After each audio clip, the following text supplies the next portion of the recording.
synthetic control is basically it's a really simple, sort of idea. It's basically this idea that, okay, we think some things are more similar to each other than other things, you know.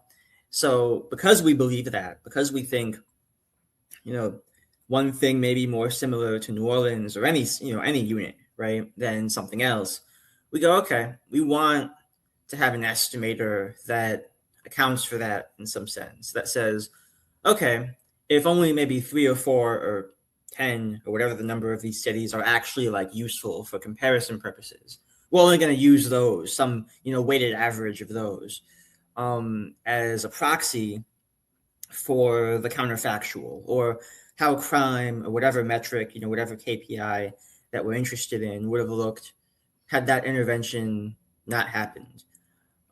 It's basically this idea that we want to know the counterfactual. We want to know how a metric would look, absent treatment. So instead of saying, okay, all these places are probably equally comparable, we're going to say, okay, maybe only some subset of these units are comparable. And that's, that's sort of how it works. It's just this sort of weighted, sort of comparison based, kind of estimator where some places or units are allowed to matter more than others.